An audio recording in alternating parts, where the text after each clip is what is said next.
2. 1. Yeah. I was like, it was buffering. Go live at 3, 2.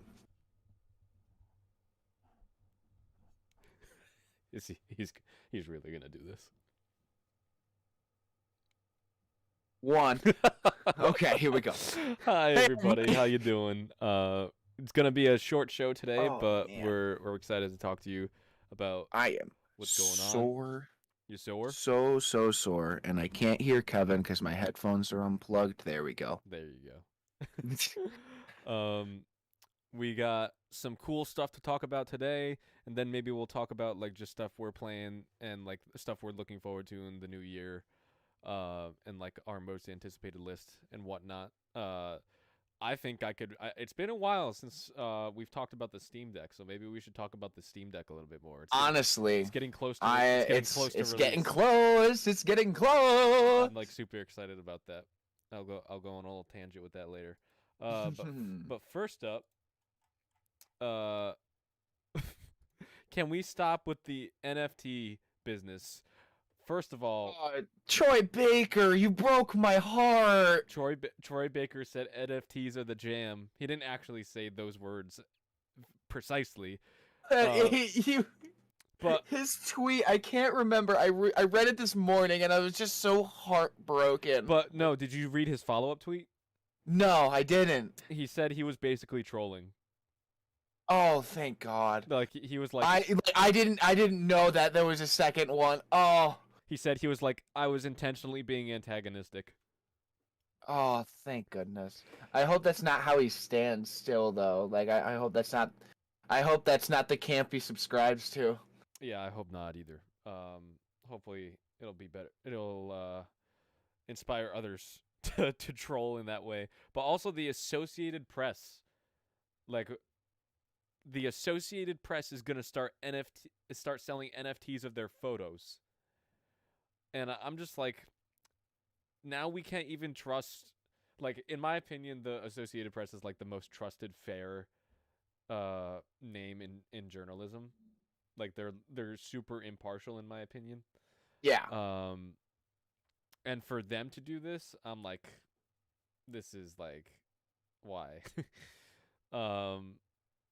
Like, I heard someone describe today, NFTs are the solution to a problem that doesn't exist. We don't need non-fungible. Yeah. We don't need. I like that way of thinking about it. We don't need non-fungible tokens in games where the concepts of trading stuff between players already exists. Like they said, one analogy I heard was that this is being, like, TF2 did this with the hat selling system 10 years ago. Like, NFTs. Honestly, yeah. Like that was basically the World of Warcraft and like and TF2 were basically like the precursor to NFTs.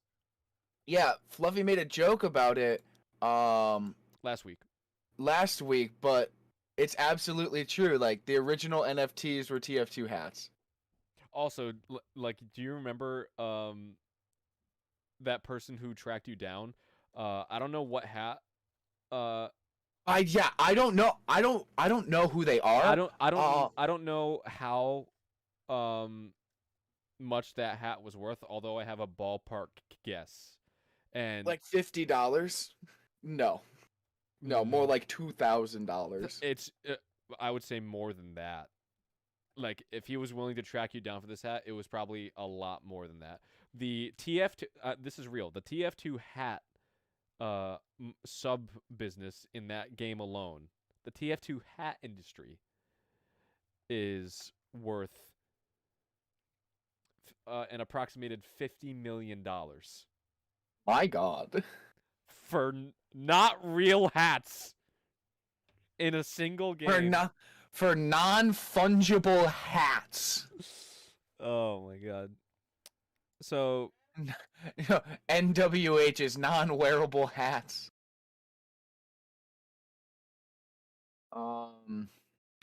Well, keep on with the show. I'm getting a call. Okay, no problem. I'll go on to the next thing. Well, actually, I don't usually do tech topics, so I'm actually going to move on to some of our gaming topics and a little bit related to anime. Bandai Namco revealed a My Hero Academia Ultra Rumble. So it's looking like we're getting a My Hero Academia Battle Royale, which I'm curious about. I'm kind of burnt out. I'm honestly kind of really burnt out on the Battle Royale genre. So this could be a flop. I think it's gonna be I could see this going the same route as Fall Guys, where it's pretty popular right at launch, and then within like a month or two, the player base drops exponentially. Yeah. So there's that. The Hitman Trilogy is coming to Game Pass. I'm gonna take a quick peek and see if we have a date. January 20th. The Hitman Trilogy is coming to Xbox Game Pass. Sorry about that. That was a business call. No problem. I understand you got to take that. Do the second tech topic because I kind of just skipped ahead. Oh, okay. So Nvidia has released a follow-up to its DLSS. It looks like it's DLDSR. I'll be honest with you. I don't know much about this. This is very new to me. I'm not sure the improvements of it or like how it's different from just standard DLSS. It apparently stands for Deep Learning Dynamic Super Resolution. Goodness. Oh, it's a downsampler. Interesting. Okay. All right. I didn't think they would devote resources to making something like that, but all right. So a downsampler, in theory, what that would do is it would I'm not sure. Yeah, I'm not sure why they would spend time on this. In theory, it would downscale an image or resolution of a game so that your performance goes better without actually lowering it to a lower native resolution. Okay. So think like like you're trying to play a game at 4K, right? But your GPU or whatever your system can't quite handle it, right?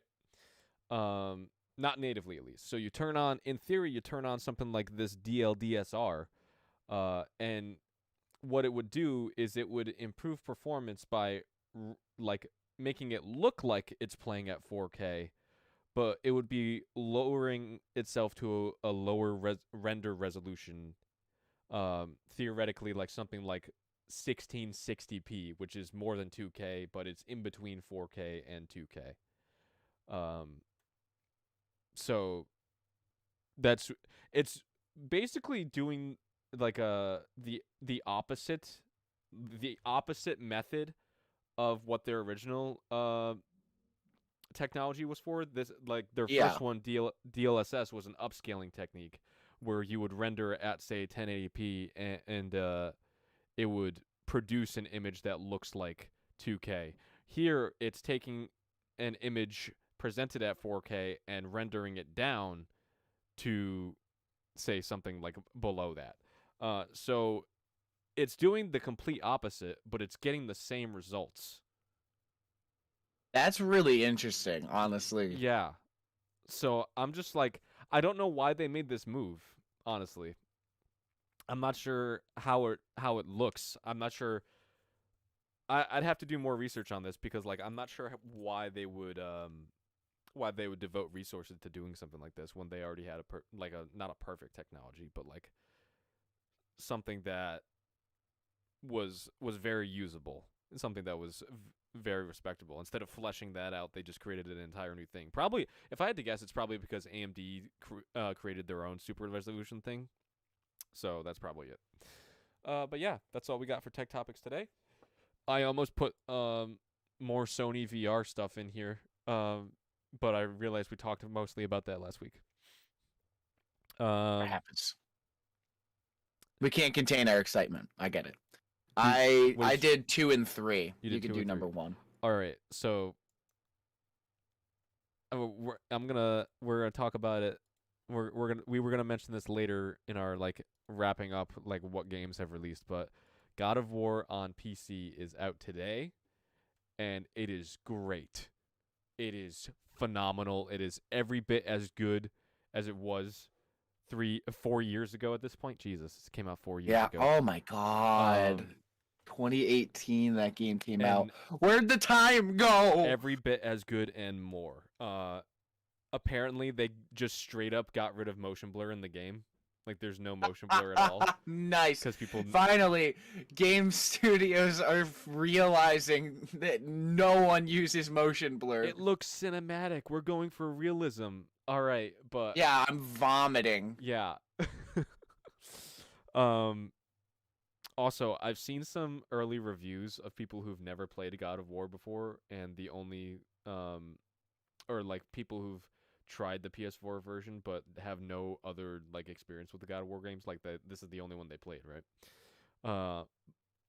I saw early reviews come in, and one of them was like, one of them gave it like the standard IGN score 7 out of 10. I was like, oh, okay, why is it like so mid? And they were like, combat and looting and crafting systems are largely unchanged from 4 years ago. And I was like, Hello? it's a port. You idiot? Did you think they were gonna remake God of War 2018? They were. That's the problem. That's the problem. Honestly, that's the biggest downside to gaming's like remake ecosystem now, where it's like reviving old titles, giving them a new face. It's people are almost expect it now, but that's so weird. Yeah, like What the? the marketing didn't suggest that this was gonna be a newly reworked God of War. This was just all. This was just simply gonna be God of War on PC, but it would probably look slightly better because it's on PC and not a console. Exactly. I don't know where the person got that notion, but I don't know. But the same reviewer also said, one con. They had a pros and cons list. I'm talking about the cons right now. One of the other cons was Kratos is a bit too gruff, and this might be off-putting to new players in the series. And I'm like, all right. Just tell me you don't want to be taken seriously as a reviewer. Tell me you've never played God of War without telling me you've played God of War. That's why I said that I can tell from that comment that they haven't played any God of War games except this one. Probably for only a little bit, too. But I just thought that was interesting. But God of War on PC, it looks great. Interestingly enough, I've already seen it go on sale. In certain areas, not on Steam directly, but like other sites are selling Steam codes at a discount. Like you can get it for $50 on Steam directly, but other places like Game Billet are selling it for like $40, which is $10 off. But hey, this seems cool. I don't think I'm gonna pick it up just because I'm satisfied with the PS4 version and the improved performance on the PS5. I think maybe if it goes on a discount years down the line, I'll pick it up. But like, I'm satisfied with my current experience with it. And part of me wants to like just shell out the $50, but like part of me is like you already have so much that you haven't played yet. Yeah. And now you're gonna play God of War for a second time on a different. That's another thing. I have to learn a new control scheme because I'm playing on a keyboard now. So yep. That's just like I'm just gonna keep it holding on to the disc version. Also, interestingly enough, Big news from Microsoft. Xbox reportedly did not make a single Xbox One in the year 2021. Reportedly, they had quietly stopped production at the end of 2020 when the Series X and S came out, which kind of makes sense. Not only was it easier to get a Series X and a Series S, it probably, I know part of that could be because like people just want PS5s more, but like another big part of it could be that they just stopped producing last gen consoles and they just allocated 100% of their supply of all the materials that they were using to the next gen ones. So that could have because Sony, by the way, is still producing PS4s. I don't know if I put that in the doc. I can't speak if this is true or not, but I saw somewhere that they may like ramp up PS4 production just because of the shortage. Well, that's what I'm bringing up right now. Okay. They say that they're gonna produce. We're talking about just PS4 Slims, like the one that you have. They're gonna produce about 1 million units of those this year, like across the entire year. Right. They're doing this because like they're so short on like materials that like they just can't make PS5s, and they're gonna fall behind in their quarterly revenue more than they would like.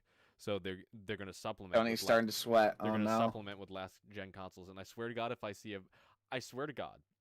if I go online and I go onto eBay and I see PS4s being scalped,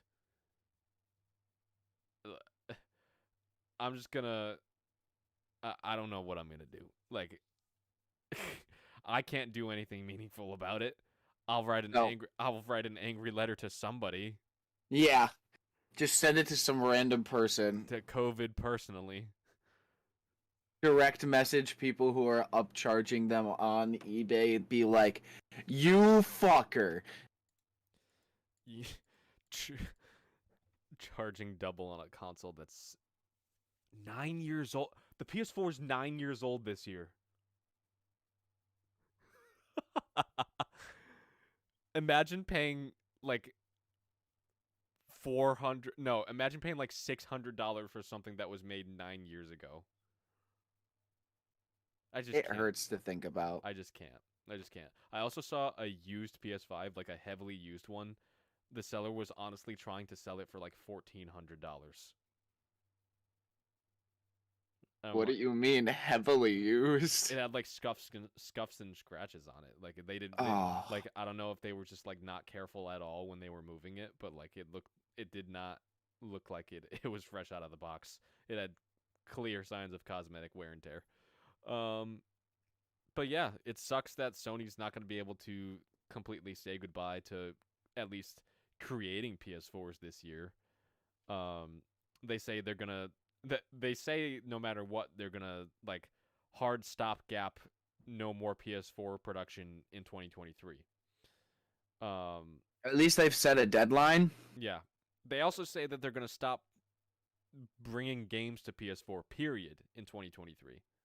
Interesting. But not. I think that timeline is like fall of 2023. So they have a little bit more time with that. But yeah, I think that's crazy. I think that's crazy that like we have to produce last gen consoles because people are so desperate to play games and to experience them. I know why they're doing it too. It's because like their biggest exclusives, Horizon Zero Dawn and God of War Ragnarok, are also going to be on PS4.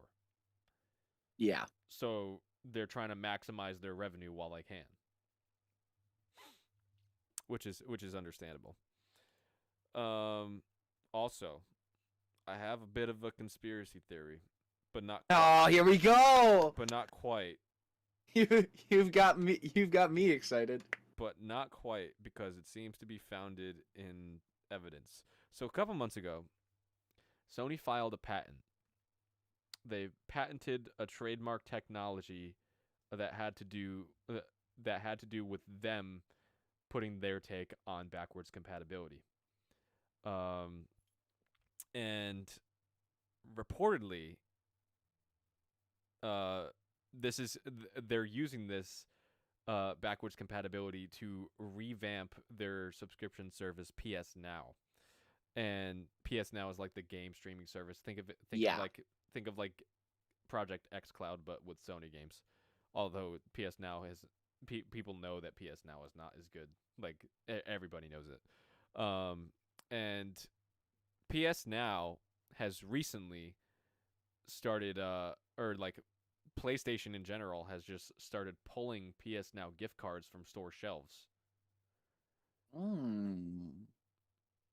So that has led to a lot of speculation of whether or not that they're going to release their Game Pass competitor or at least announce it soon.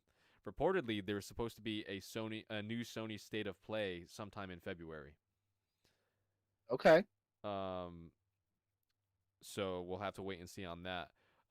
Their rumored Game Pass competitor is called Project Sparta or Spartacus, Project Spartacus, which is a great name for a secret project. And Mark Cerny, which is I believe he's head of development at PlayStation or Sony Interactive.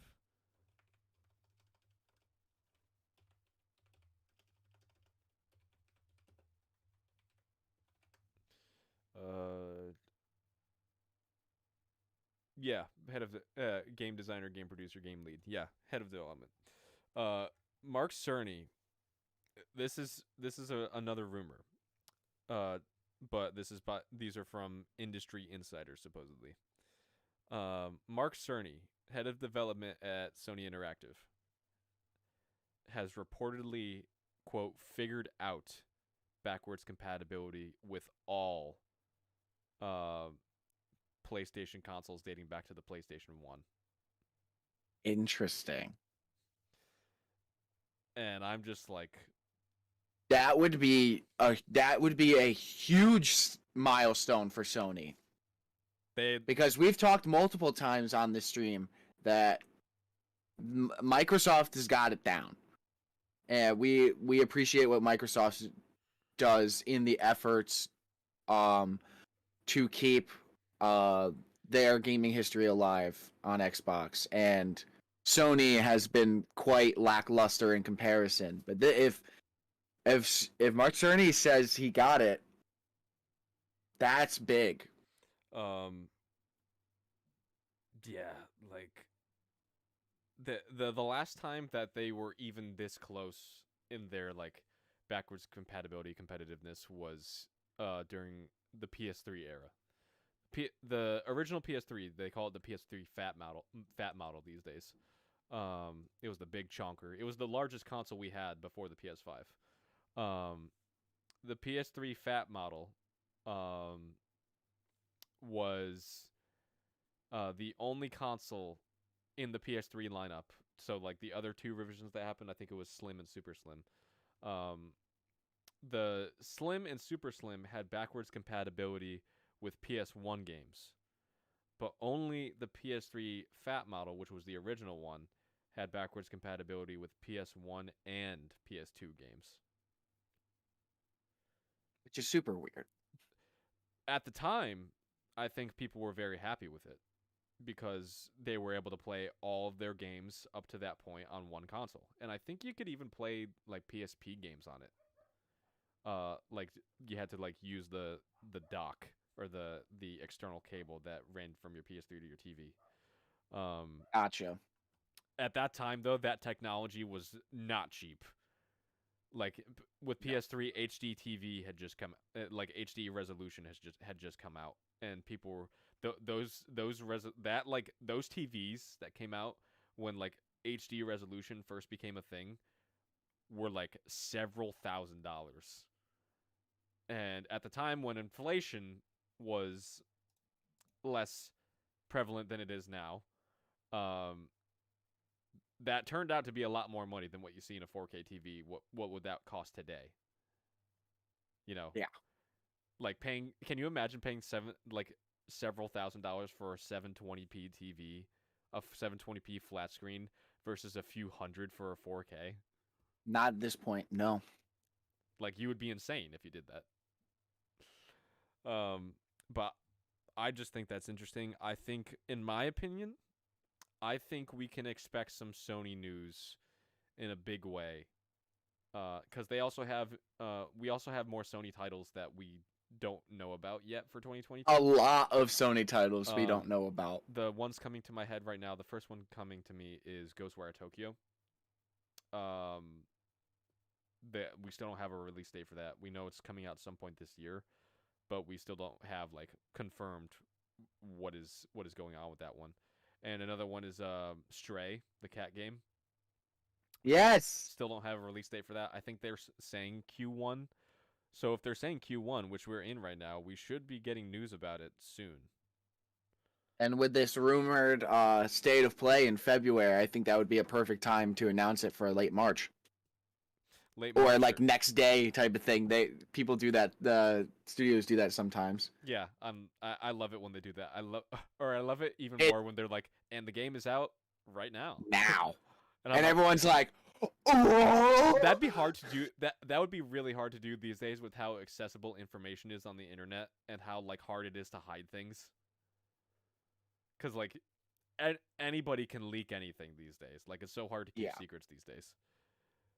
But yeah, that's the little rabbit hole that like I enjoyed going down. Like I'm such like an old school PlayStation fan that like even the prospect of this becoming a real technology is very exciting. Super exciting to me. And I can't wait to hear more. All right, you go on. Not much to say about the next one. Yeah. Just mention it. Stalker 2 got delayed. It's been delayed to later this year. December 8th. I believe. Yep, December 8th. It's coming out now. I don't know about its original release date. I don't particularly know anything about the Stalker series. I think Stalker 2 was originally set out to come out April 28th. And it's gotcha. And this is just like, it looks like just a routine game delay, like the standard like apology message from the team. We appreciate your support. We just need more time to do the care that we want to do with this game. Yada yada yada. Yep. But yeah, like honestly, I have too many games to get through, so the more they get delayed right now, the better. Yeah. It's a weird climate where Kevin and I are working in right now. Also, it's not on the dock, but apparently Dying Light 2 will take 500 hours to 100%. I have issues with that. That's not like a point of pride. Like it's not a bragging point. That's like a fucking threat. Honestly, I saw games shouldn't have to take 500 hours to 100%. I saw. Okay, but on that token, if you keep that same energy, a TV show should not take hundreds of hours to complete. Apply that same logic you just said to One Piece. I'm playing devil's advocate here. Why is it different? Why is it different? If Dying Light 2 is the One Piece of open world games, I will concede that. Like I will concede that there's a reason that I put that much time into this series, and is because One Piece stands in its own league, like bar none, for like several reasons, and that's why people put in the time. But that's your opinion, though. Fair, and yeah, absolutely. It's also my opinion that I've seen people. I've seen people claim. Oh, hold on, I'm getting another call. Oh, okay. I'll finish stating my case after he comes back. How dare he bring up my obsession of One Piece? It's been running for 20 years. Has Dying Light 2 been development for 20 years? No. Sorry, I've been ranting to the audience while you were gone. What have you been saying? No, I was like, how dare he bring up my obsession of One Piece? I told you I'm playing devil's advocate. Yeah. But it's been running for 20 years. Naturally, like it's not like okay, it's not like Monster of the Week type of thing where some things can get repetitive.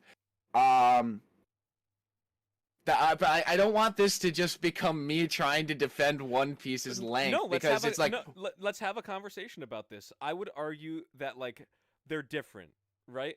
Like yes, One Piece has been taking a lot more time, But But it's also just because it's run for over 20 years. yes, but also like in defense of the game of Dying Light and just like gaming as a whole, games take much longer to produce than single episodes of an animated show.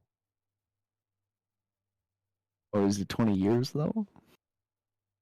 I mean, I'm just jesting. it's been in development for like at least 7, I think.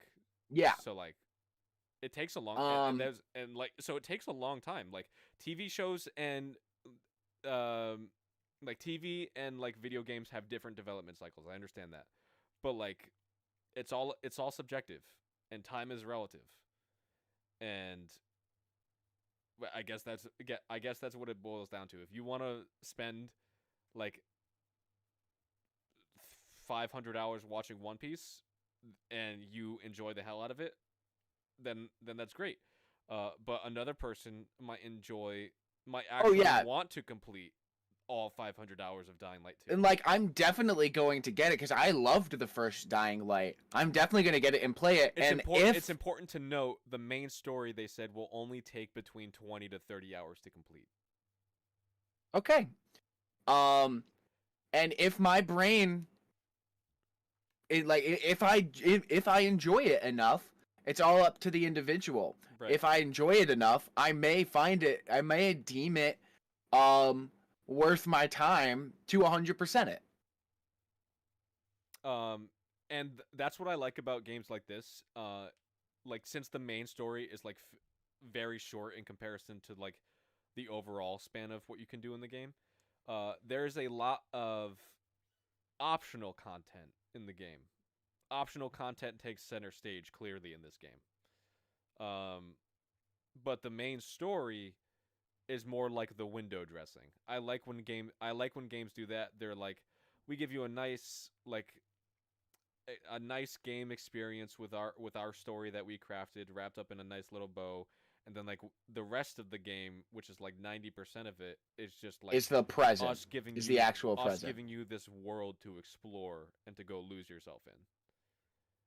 I actually like when games do that. A lot of people. This is so interesting that you said that, because that doubles back to the talking point of One Piece, where it's an entire world that you just get lost in. True, but I would argue it's that different. It's different watching it than actually experiencing it. That's what I was gonna say.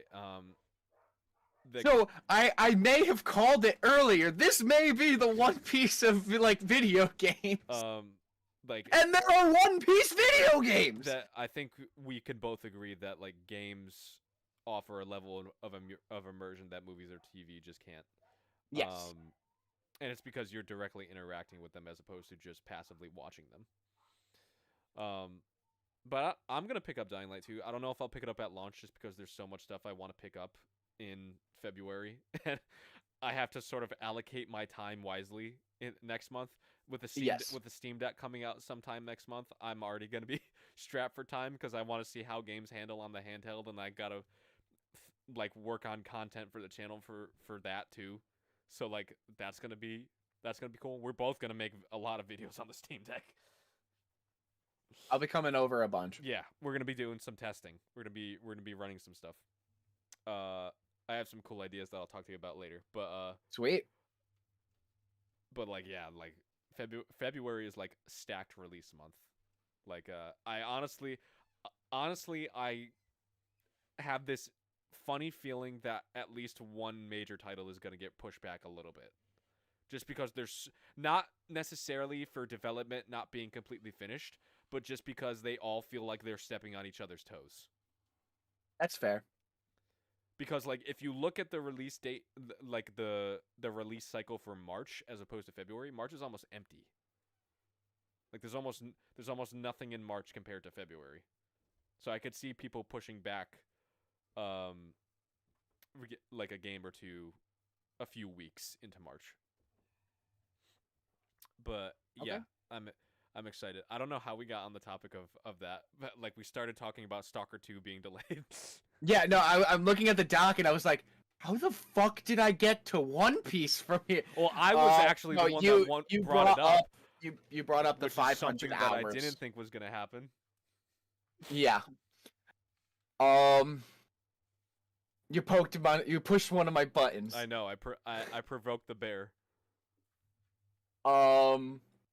So speaking of release dates and how Stalker 2's was delayed, we just got an announcement for the reveal date of Kirby and the Forgotten Lands.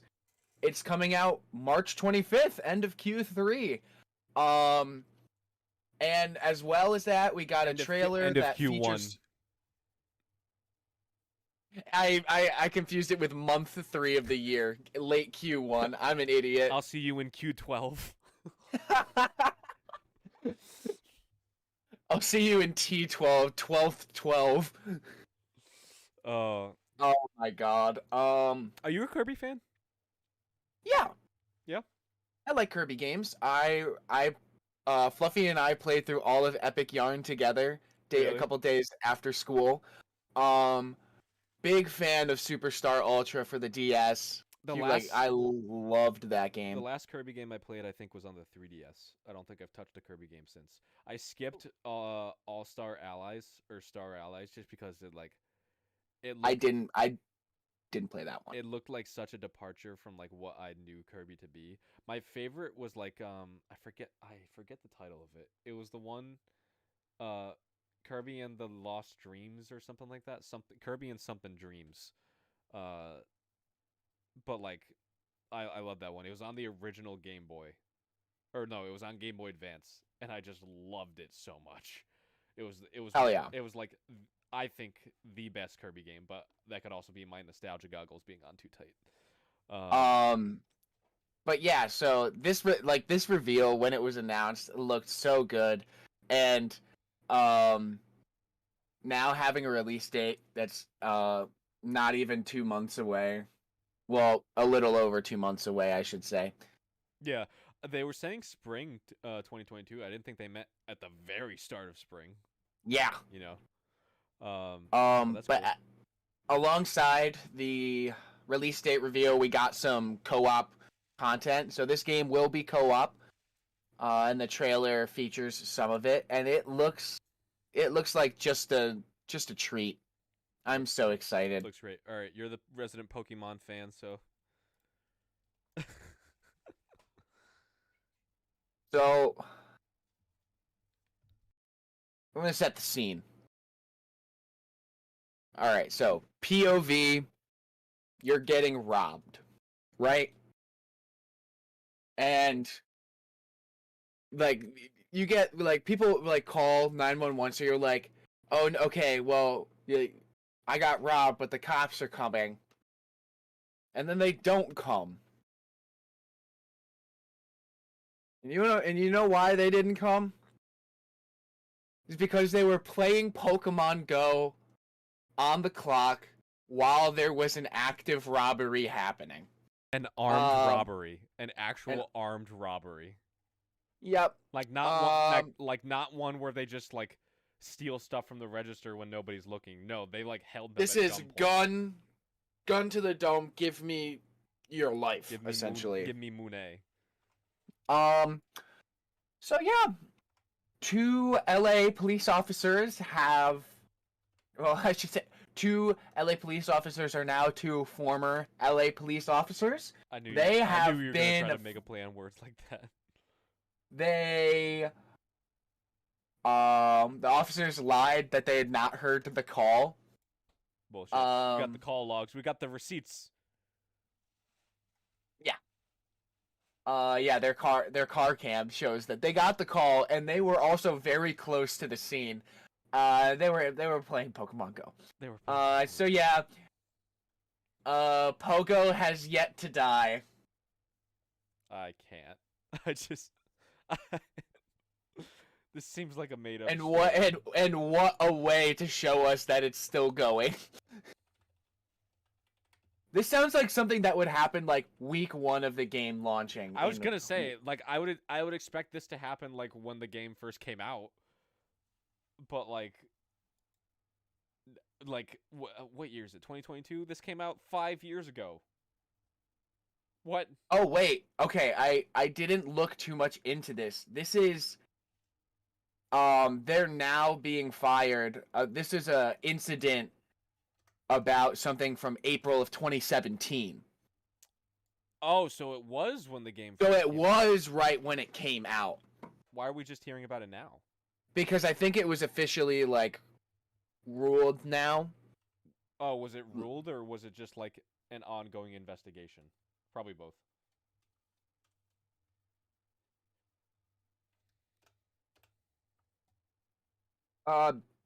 Ongoing investigation. It's looking like. Probably. That's this. I can't get over that. I hope the people who are in the robbery are okay, but like, god damn. I don't. I know Pokemon Go is good, but like not that good. Also, I'm kind of sad about this next one, like, cause Honestly, it's so heartbreaking. it's very. It's somber. it's like parents that don't say they have a favorite child, but you take like a 5-second look and you can tell that they do.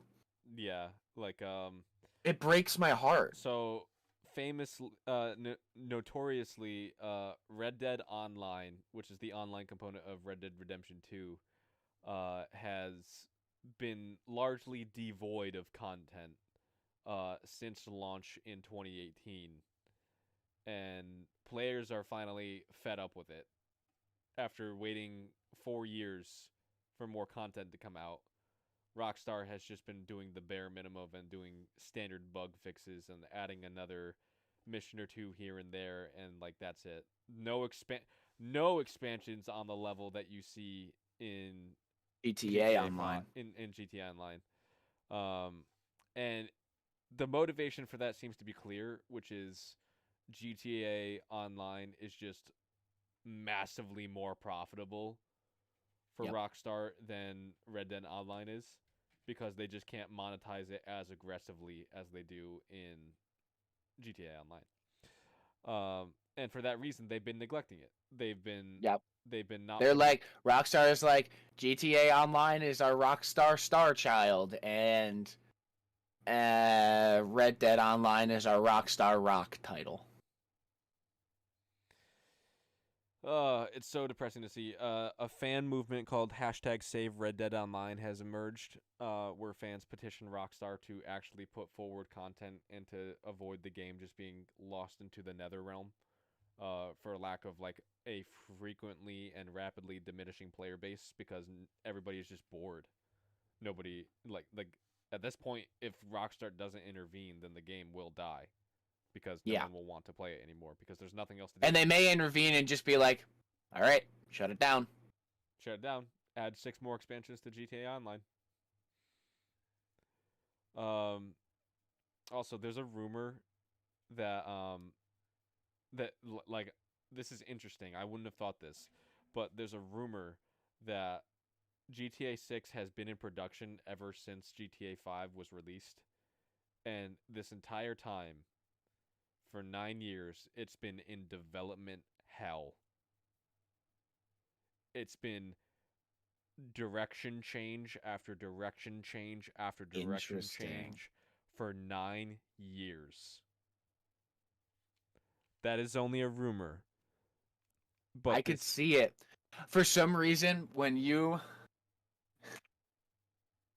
started with, it's just a rumor, but for some reason, my brain immediately went to, we've been playing GTA 6 this whole fucking time!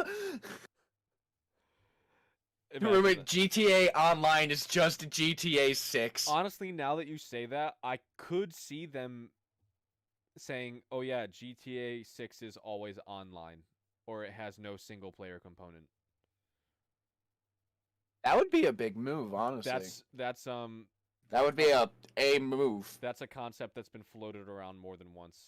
And I can tell you, almost everyone would hate that.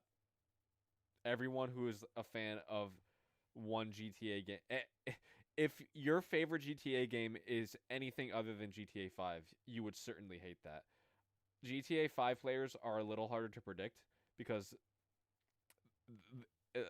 GTA 5 is just so massive in terms of like people that have played it and people that are still playing it, that it's impossible to tell what the entire player base will want from a GTA 6. Yeah. And it's also hard to predict which ones will gravitate towards a single player mode being taken out or not. You know, that it's an incredibly diverse fan base, surprisingly. But I just hope they take care of Red Dead Online because like it's so depressing because like they clearly don't care about it, or like at least their investors don't care about it, not enough to like dedicate resources into like actually putting in content that players actually enjoy playing. But yeah, save Red Dead Online. Save Red Dead Online. Also, an early version of Horizon Forbidden West has reportedly leaked. A nearly complete build of the game has reportedly surfaced online. And this has prompted a number of copyright takedowns from Guerrilla Games and Sony in a big way. Sony is like massive in like putting out the ban hammer. Oh, absolutely. So if you see a trending hashtag Horizon Forbidden West on Twitter with in the weeks leading up to launch, tread carefully and at your own risk, because those leaks could contain potentially massive spoilers for the story and for the game in general. Yeah. That is probably, I think that is my most anticipated on the list. Although since I started playing Demon Souls, I am looking forward to Elden Ring a lot more than I would have if I hadn't been. Yeah. Like the old back when Sekiro came out, I was like, the reason I pre-ordered it is because I had just beat Bloodborne and I was currently playing through Dark Souls 3. And I was like, okay, I like the formula, and so that's why I pre-ordered it. But yeah.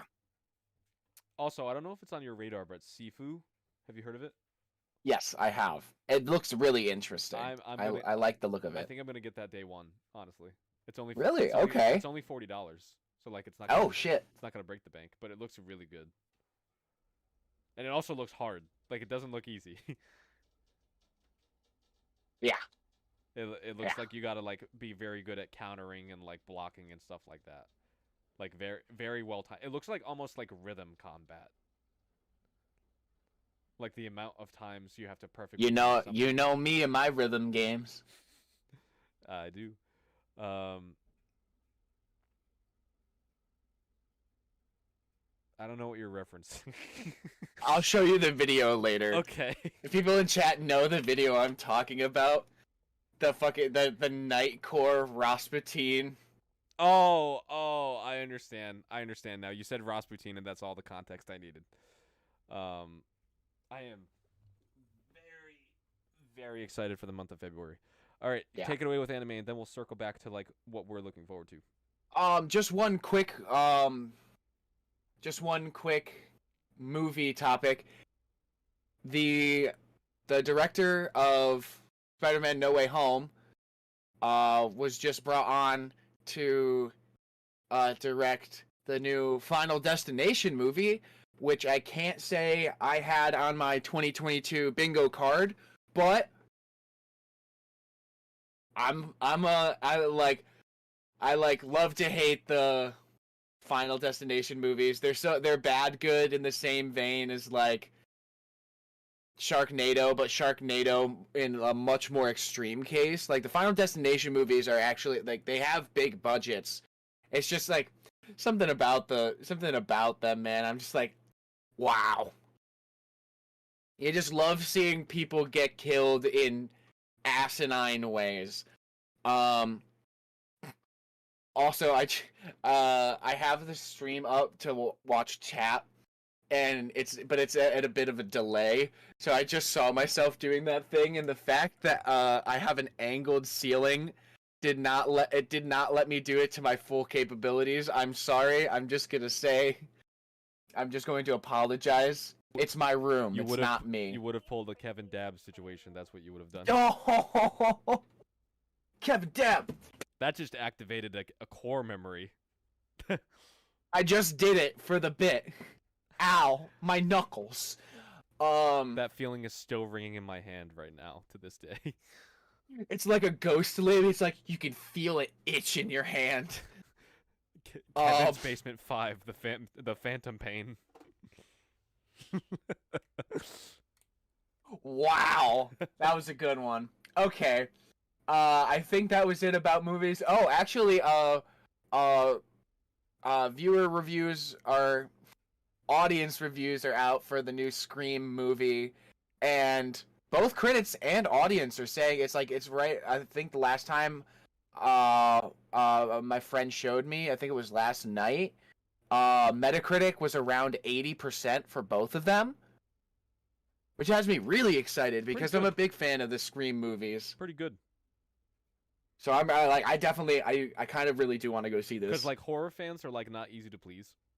Yeah, especially in the most recent years. If audiences love it, then that's usually a sign that like it's good.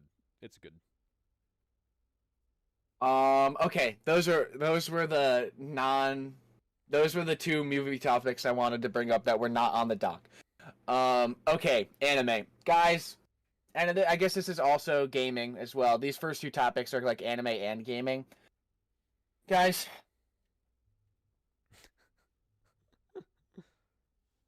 we have to talk about the Call of Duty Vanguard Levi skin. They whitewashed Levi Ackerman. They looked at people who don't watch anime, they looked at his name and they were like, Ackerman, he's gotta be white. And this is twin brother Bryce Dallas Ackerman. it looks so bad. The fan base is calling it cosplay Levi, which I fucking love. And if they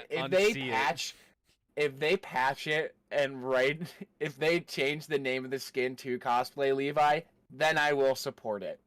Because that is not a Levi skin. I can't.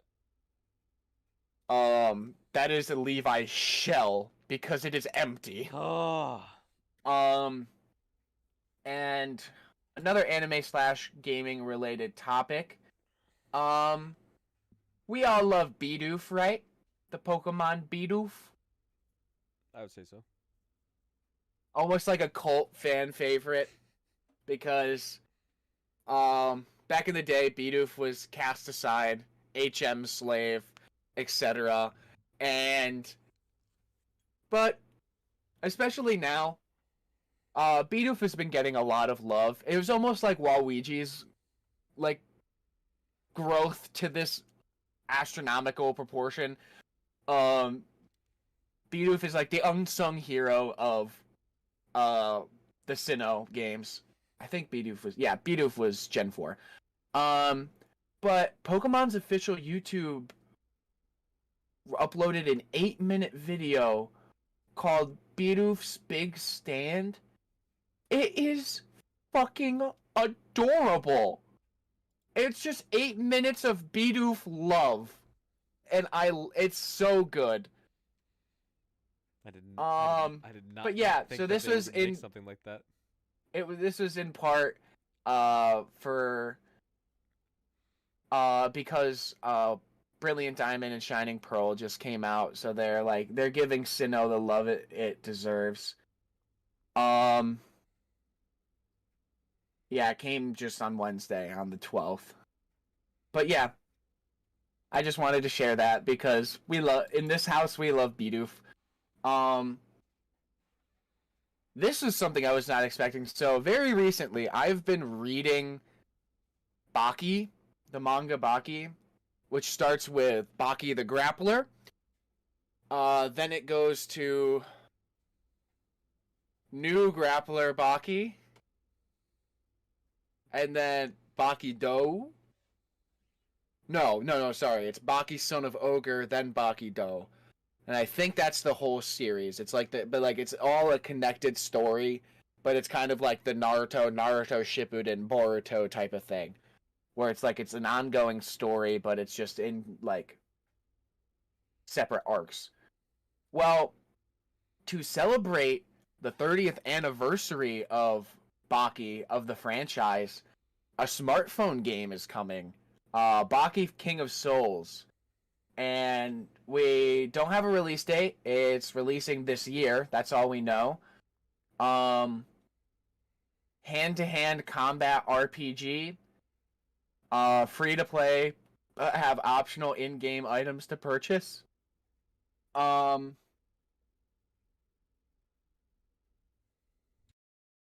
It sounds like Baki Contest of Champions, and I might pick it up just for a little bit, just to play it, like, especially because I've been reading it, and like I know all of the characters. I'm like, oh, this will be fun. But yeah, that was really cool news, especially because I'm reading it right now, and then there was like big Baki news for the first time in like years. Well, not really, because Netflix has been slowly bringing the Baki anime back.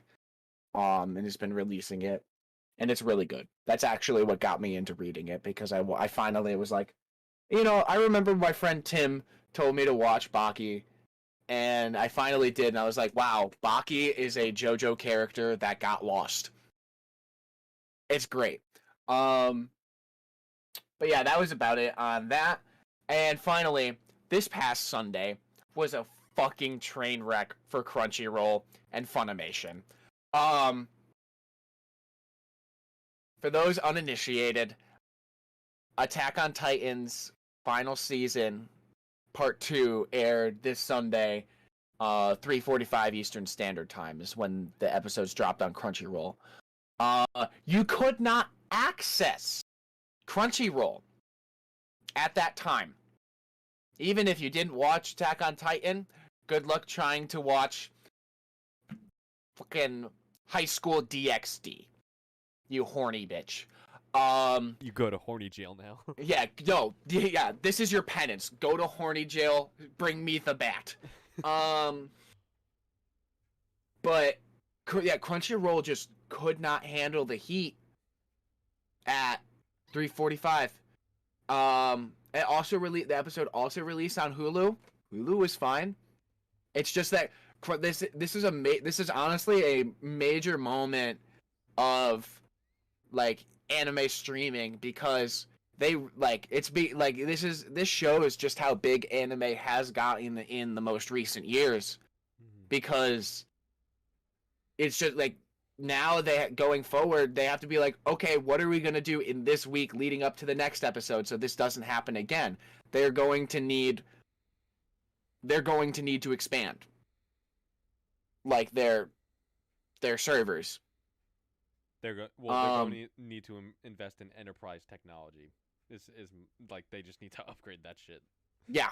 Like there were issues on Funimation as well, but much less so. Like I was able to access Funimation right at 3:45 or around like 3:50. Other people were not so lucky. But as well, like, just I don't know if this was also like a reason, but also episode 6 of the Red Light District arc of Demon Slayer came out the same day, and it shot Demon Slayer back into trending, much like season 1 episode 19 did in its initial season's launch. Episode 6 of the Red Light District arc blew Demon Slayer back up into like the big leagues, because it was honestly gone for a while, and I kind of started forgetting about Demon Slayer. Oh, it came back with a vengeance. Mugen Train, like the movie, was so good, and the following arc is just keeping it's keeping the heat. It's keeping the heat on high. I love it so much. But yeah, so if not just Attack on Titan, the combination of those two fucked streaming services on Sunday. So Crunchyroll and Funimation are definitely gonna have to reach out. Hey, Netflix and Hulu and Amazon, how do you guys prevent these problems? Well, clearly Netflix doesn't know because look what happened with Squid Game. Yeah, This you're is right. not a problem isolated to anime streaming services. That's true. Like, My fucking god. It was South Korea, right? Yeah, South Korea sued Netflix because of all of the traffic. Oh my god. Yeah. That's all my anime news. We're gonna do what to watch / play first, and then we'll talk about what we're excited for in this coming year. Yeah. So first up, we got Monster Hunter Rise on PC. The PC port of Monster Hunter Rise is now out. Astroneer on Nintendo Switch is out. Shadow Man Remastered is out on Xbox One and Ooh. PS4. And lastly, God of War on PC is now out. That's the big one, guys. All right, Yes. you're up. For movies, we have Wedding Veil Wishes, Avery's Story 2022. So that means there might be another Wedding Veil Wishes.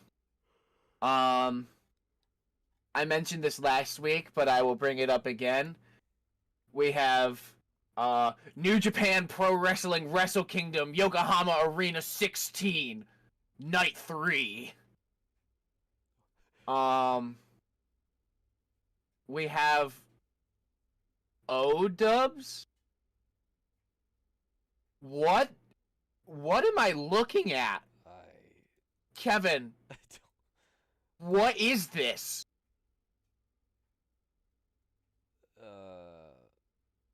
It looks like a criticism of iDubbbz. Oh my god, and it's by Sam Hyde? Yeah.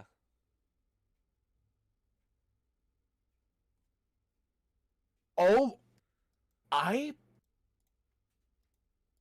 might watch this. That might be a fucking train wreck. Did iDubbbz ever do a hit piece on Sam Hyde? No, I don't think so. He may have recently.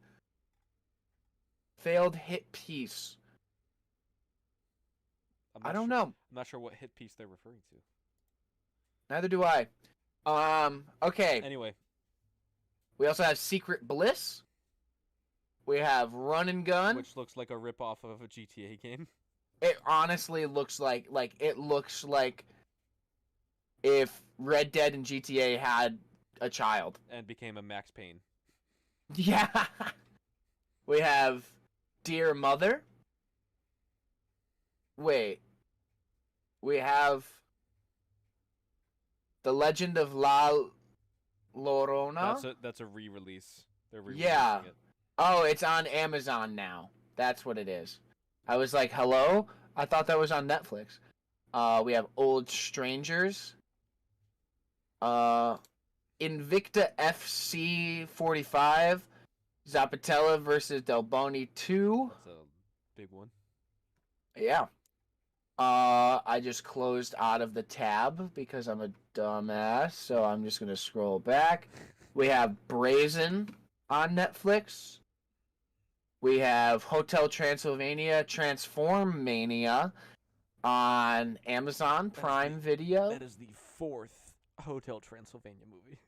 Yes. That's just 3 too many. We have Man from Toronto. I haven't seen any of them. I can't speak for him. We have Belle. And today, and I guess pre-screenings were last night, but today the new Scream movie came out. There's a couple more. There's also Deep Water, The Surprise Visit, and Arctic Void. I don't see those. I see them. Oh, you see them on your TV list. Yeah, you're the. Oh, is that TV? I don't know. Like I just used I have- the link for movies I that have you I have dropped. those under movies. Interesting. All right. So lastly for TV, I'm so excited. The Peacemaker series is now out on HBO Max. Is it the full thing? First 3 episodes, and the entire season's gonna have 8 episodes, and it's the standard 1 episode per week release. Wolf Like Me is out on Peacock. The Journalist, a new season of that, is out on Netflix. Chosen is out on Netflix. My Mom, Your Dad, a new season of that, is out on HBO Max. That's so like ominous. It's just like my mom, your dad. Don't finish that. The House. For legal reasons, I cannot finish that joke. The House is out on Netflix. Archive 81 is out on Netflix. Afterlife is out on Netflix, which, by the way, Good luck. I saw season 1 of Afterlife. Really? It does a fantastic job of representing true grief after the death of a loved one. Really? It does a fantastic job of that. It is not a pleasant show for a majority of the first season, but it is authentic. It is real, and that is what I loved about it. Yeah, that's why. This is why I said good luck. Yakali Kaliankin, I hope I pronounced that right, is out on Netflix. Scream: The True Story is out on Paramount Plus, which sounds like a documentary. King of the Con is out on Discovery Plus. Use of Force: The Policing of Black America, I'm pretty sure that's a documentary, is out on Peacock. And Secrets of Sulphur Springs is out on Disney Channel. Okay, that's the first time I saw something released exclusively. Something released on Disney Channel? For like 10 years. Okay, so interesting enough that Disney Channel reared its head at the last second. I wasn't gonna put this in the doc, but 2021 showed a viewership drop of over 25% for both Cartoon Network and Adult Swim. Which it's just another major tell that cable TV is dying. It's gonna go the way of the dodo. It's on life support now. It's on life support. All right. So I want to know, Jared, what are your most anticipated games of 2022? Well, obviously, you know the big one. I can't not be excited for Elden Ring at this point. I think about it at least once a day. What do you think is going to come after that, though? Like, because that's pretty early in the year, and we have a lot of 2022 to go after that. So, it's so hard for me to after you finish Elden Ring, what do you think you're going to be looking forward to? Oh, absolutely Forbidden West and Ragnarok. It's literally I don't mean to be such a Sony soy boy, but I played those games late in the game, so to speak. And so they're more fresh in my head for me that I just there's so much the excitement hasn't fully bottled in the dormant state waiting for an announcement. It looks so fun. They look so, I'm so excited for them. What about the Forbidden West gameplay clip? It looks like a move. It looks unreal. We saw a surprising amount too. They showed us a decent amount. Like they usually a solid chunk of a mission. Yeah. They usually don't and a boss fight. That was a mini boss or something. It was great. And the amount the destructible environments, they environments look a lot more fluid, like they can change, which I love. What about Arceus at the end of the month? Looking forward to that. I am. I think I'm a little more reserved on Arceus though.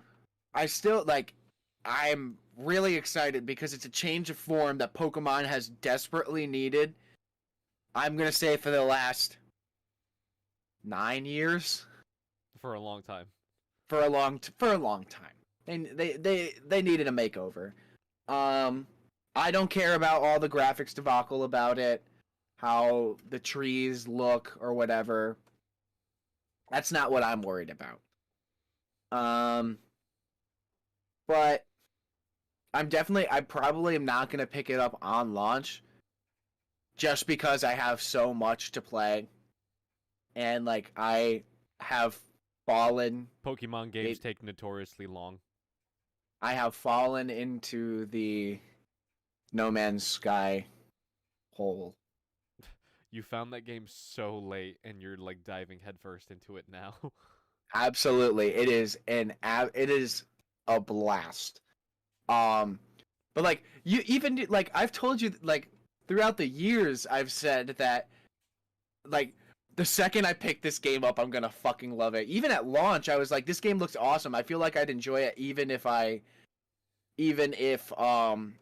it wasn't what it was said to be. I offered it to. I had the game like the PS4 version a few months ago, and I sold it.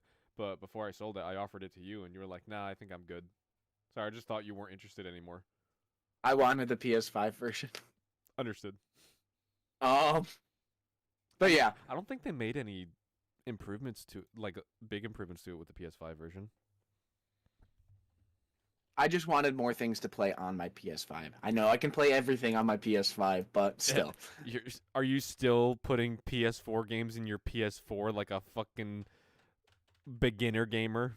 No, like I mentioned, but I didn't mention on stream. My mom actually reached out to me asking if I could put if I had an extra console to put in the living room for her and her boyfriend to try and play games together. And I was like, yeah, I've got a PS4 that is not being used at all. What are you gonna start them on? I really because I got It Takes Two for PS4,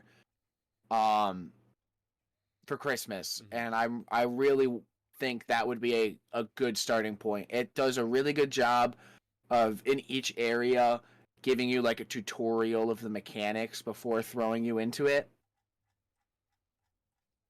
It's also I think that's a really good starting point. It does a good job of holding your interest too, so I don't think they'll get bored with it. So apparently, the No Man's Sky next gen update for like specifically for consoles and PC, the features that it had were fuller worlds, which translate to the planetary terrain is more populated, thicker telemetry, stuff like grass, flowers, fungus, rocks are rendered with higher resolution textures and more detailed geometry. Richer base construction, which translates to the ability to do more complex builds and to just build larger. Yeah, so ultimately, because like you're walking around on planets a lot, so 4K. I think those are pretty major selling points for the 4K 60, which is a big deal. Yeah, I'm having a very fun time.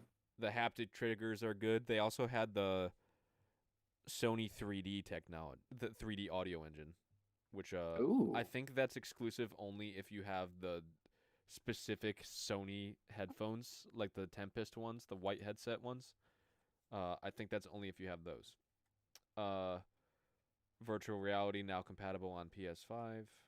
Interesting. Okay. I don't think your Quest can do VR on No, I was gonna say so that's another thing to look forward to with the PSVR 2. I did hear this is a big drawback. I don't think PS4 VR or PSVR 1 is going to be compatible with PSVR 2. Unfortunately. Ooh. Unfortunately. It's because I don't know. We'll have to see. We'll have to see. Ultra visuals, yeah, it just looks nicer, blah blah blah blah blah, and better load times. Yep. So your standard next gen update. I'll tell you what I'm looking forward to. I was about to ask. I was like, well, that was enough about me. Obviously the big three this year: Elden Ring, Horizon Forbidden West, Ragnarok. But also some things like I think people forget about. Next gen / DLC update for Cyberpunk and The Witcher 3. Witcher 3 is getting an update? Witcher 3 is getting new free DLC 7 years after release. My god. I love CD Projekt Red, man. That's I have awesome. played the fuck out of that game so much, and I'm gonna play more. And I can't wait. I can't wait to see the DLC for Cyberpunk 2. I can't wait. I've finished the main game, so I'm just gonna reload my most recent save file and it'd be like, all right, what's new? Also, it doesn't have a release date right now except 2022. But the Callisto Protocol, the horror game, Yes. that's Holy shit! I spiritual forgot successor to all Dead Space. about the Callisto Protocol. I am so excited for that game. I hope it comes out this year. I hope it doesn't get delayed. Yeah. Also, Bayonetta 3. I'm very much looking forward to that. I liked the trailer enough. I have Bayonetta 1. Have yet to play it yet. It's just another thing on the list. Honestly, you gotta play the retro games. You can't neglect the old ones. A Plague Tale Requiem and Hellblade 2. Like, those are definitely on the radar. Just waiting for a release date for those. What else? Oh, the final Dark Pictures anthology. The final chapter in the Dark Pictures anthology series is coming out this year. It's called Oh shit! The Devil in Me. Oh yeah, I remember seeing like a video of the teaser after. Also, Dead Space Remake is apparently targeting a Q4 release for this year. Damn. Like October release for this year. Was not expecting that. I'm so excited. I was expecting Q2 2023. Q4 2022 looks like. Wow. I'm so excited. I'm looking forward to. I usually am not a fan of like large multiplayer games set in the Dragon Ball universe, but Dragon Ball The Breakers sounds really good. We talked about it before. It's where like it looks really interesting. It's like a 1v7 type multiplayer game where like you play as I don't mean to equate things so much, but the way I can like say it in like layman's terms is it's Dragon Ball Dead by Daylight. Basically, but like it looks so cool. Not in a horror aspect, like just with the massive crazy fights that are akin to Dragon Ball. Are you like a fan of RTS games? Like, I know you played Civilization. I mean, I'm not. I can enjoy them, like XCOM and stuff. Are you? I only ask because Dune Spice Wars is apparently. It's coming this year? Yeah, it's apparently. I'll definitely take a look at it. Just because I may not be like a big RTS fan, like it's not that I'm not, but like it's not like my go-to genre. But I am a big Dune fan. Hey, big Dune fan, and just like being set in that world is very intriguing. Yes. Also, gotta give credence to like the superhero fan in me. Gotham Knights and Suicide Squad.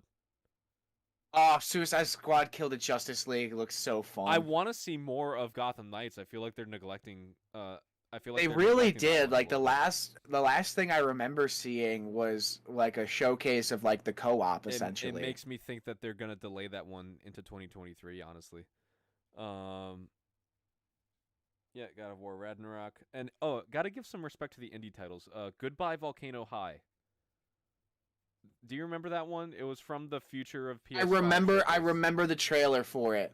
It was way back when we got the initial first look showcase of the PS5, yeah. And I remember it still, and I'm like, you know what? I'm looking forward to that one. It's like an indie release, and I'm excited about it. Honestly, this is probably a hot take, but like, not a huge Harry Potter fan. I mean, like, I appreciate the series because, like, of what it did for me as a child. As a child, I loved it, but like, as I like got older, I'm like, I you know me and my Facebook use, my heavy Facebook use. Problematic Facebook use. I am in a Facebook group that is named "I'm begging you ... please read another book," and it is almost completely. I remember that. It like majority of the content in that group is just to shit on Harry Potter stans. Fucking triggered. It's so funny. I still like appreciate the series, and like every now and again I'd be like, maybe I'd watch it. Like I haven't watched them in fucking years, but like maybe down the road, watch them with like my girlfriend's kids, but like not really. Like it's not something that I like actively want to like re-experience by myself. Mm-hmm. He's like, I'm like, okay, they did it, cool. And whenever I've talked to a Harry Potter fan and I've tried to introduce them to something new to read, they've been like, "Oh, but is it as good as Harry Potter though?" And I'm just like, Also, I'm looking. The bar is so low. The reason I mention that is because apparently Hogwarts Legacy, the Harry Potter MMO, is supposed to come out this year. I don't the one that got delayed. I don't even know if it's supposed to be an MMO. They're labeling it, or not labeling. I don't know what that They're word is. rabering. It's supposed to be like an action RPG. Okay. But like they're saying you can interact with other people online, so like that the RPG online sounds like MMO to me. There's also Breath of the Wild sequel this year. I still haven't played Breath of the Wild 1 to completion. I still think that might get pushed to 23. You think so? I don't know. I've been in conversations with people who are very active Legend of Zelda fans, and one of them made a very strong case where they're just like, I don't see it because it's already scheduled for like late 2022, and they don't see it coming out this year. Doesn't Nintendo usually have like a big fall release though? Maybe. I don't know. I'd be pleasantly surprised. I mean, I also still have not beat Breath of the Wild, so maybe we should get on that. It's just so long, and this is coming from someone who put like 300 plus hours into my first run of The Witcher 3. Like Breath of the Wild is just so long. And it's almost the new Dark Souls, because it's just like in the sense that everything gets compared to Dark Souls. Now everything gets compared to Breath of the Wild. Yeah. It's like new Kirby game. Oh, it's Kirby Breath of the Wild. New Sonic game announced. It's Sonic Breath of the Wild. It's the Dark Souls of open worlds. Death Stranding, just Breath of the Wild.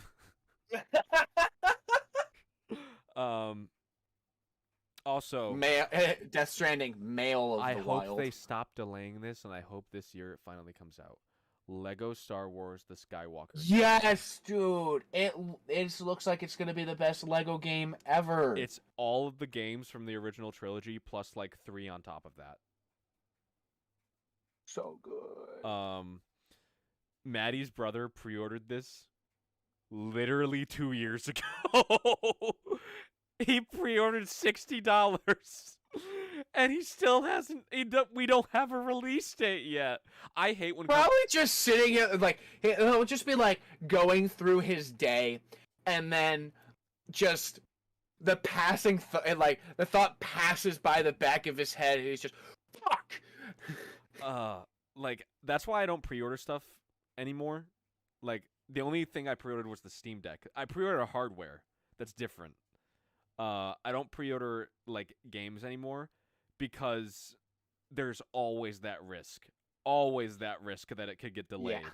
And this is one of the worst delays I have ever seen. It was targeted for a late 2019 release. We are in early 2022 and it has still not come out. Oh. Also, more indie titles that I'm excited about. Little Devil Inside. That looks great.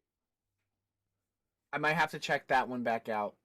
I you'll don't really you'll remember it. recognize it immediately when you see it. Also Marvel's Midnight Suns, XCOM Marvel, like Oh shit! yeah, What?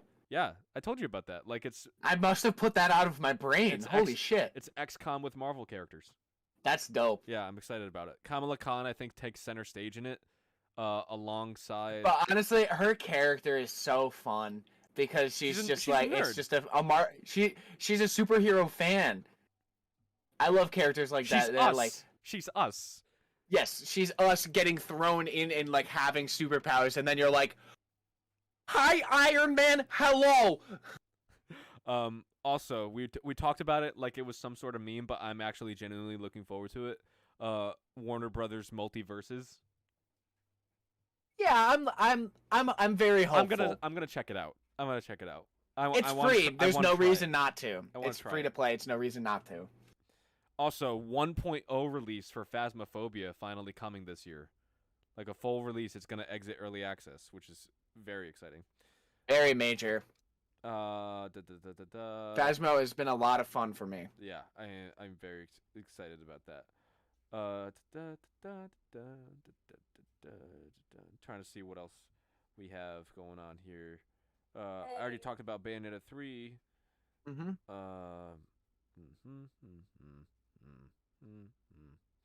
Apparently, we're supposed to be getting a System Shock remake at some point this year.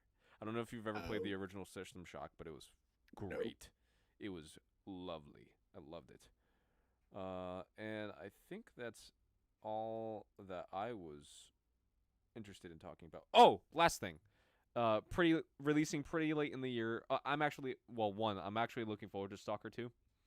I never played the first one, but like this looks like, cause like I played the Metro games, and Yeah. this looks right up my. I played all three of them, and this looks right up my alley. This looks like Metro, but like, not as like, it looks like true open world. Like you can go wherever you want, not like semi-open world or like you're in a cramped corridor or something like that. Now it looks like true open world, which I'm excited about. Also, last thing, which I totally forgot about, Starfield. November of this year. I'm actually very excited about it. I'm actually very excited about it. I know Bethesda games have sort of a reputation for being like buggy messes. But the reason I'm excited is one, because I love space. And two, it's the first Bethesda new IP in like 20 years. So I think that They may have had this in the oven for a while. This may be they said this has been the one game they've wanted to do. This is like their magnum opus. This is like their defining like RPG. And I'm like, interesting. Please. Todd Howard to Skyrim is like, I don't want to play with you anymore. Hold on, what? I'm wondering if they're still using the creation engine for Starfield. Fuck, they are. But apparently it's a new version. It's Creation Engine 2. Maybe it's better. Oh. Maybe it's worse. Maybe it's worse. Why don't they just use Unreal? It's so much better. Have you seen Unreal Engine 5? God, it looks so fucking Forspoken. Looks so fucking good. Oh my god. Why can't they just use that? They look like they're making games on MS-DOS. All right, I think that's all we have time for, guys. But that's something. That's about it. That's the games we're looking forward to in 2022. Also, one last thing: hardware we're looking forward to.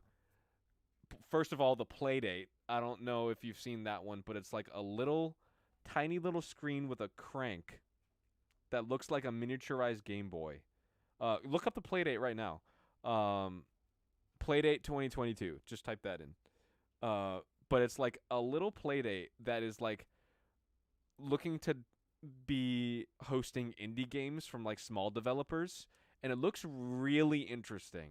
It's not cheap. It's like $170, but like it looks weird and it looks different, and I'm very interested. And I like it. I'm interested in it. I like the idea of it. I really like that. Right? I'm looking forward to it. It debuted at PAX East back in 2015, and they're finally gonna release it this year. Um. Also, I know it's technically 2021 release, but I hope I do get an analog pocket this year because it just looks cool. Yes. It just looks really cool. And It looks awesome. And lastly, Steam Deck. Oh, you can't. What you do we can't need not. to say? People have talked to Valve. If you go on Steam right now, you can look at the Steam news section, and you can actually see yesterday they gave like a rundown of where they are in terms of like the release cycle. They said that they are perfectly on track to start releasing next month. Wait, okay, so they pushed it back a little bit, but they were like that was the time that we needed, and now we're ready. Because apparently that extra time was less so about like they just didn't have the materials, and it was more so like we need more time so that developers can like tune their games to run well on the Steam Deck. I really like that. Mm-hmm. Because they actually sent a picture out with this latest update saying we're sending these dev kits out and we're testing our internal units to make sure that our product testing is all good and our quality control is lined up so that these are good for release. So they're really trying to make sure they cross their T's and dot their I's for this release, and they don't want this to be an incomplete release at all. I'm so excited about it. I can't wait. I hope you know the second I get it in the mail, I'm gonna be like, come over, it's here. Come over. Have you ever played Resident Evil on a handheld? Ha ha ha. There was an awful mobile port for it. It was literally polygons. It was honestly comical.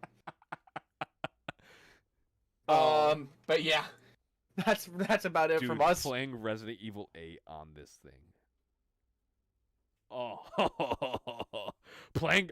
we can play God of War on it now. Oh. This is definitely like a dream small moment for me. Sorry, Elden Ring. Technically, this is my most anticipated release of 2022. No, sorry, Elden Ring. I'm gonna be playing Binding of Isaac in my bed.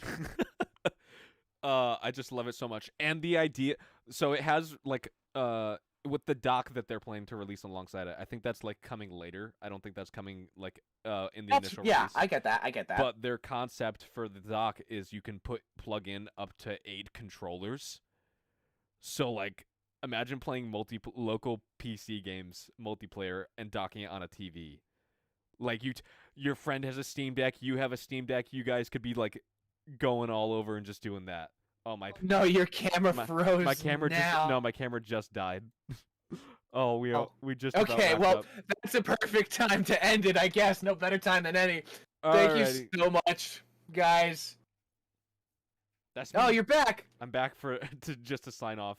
All right, guys. Sweet. We'll see you next week. Hopefully you guys are looking forward to as much in 2022 as we are. We'll see you same time next week, same time, same channel.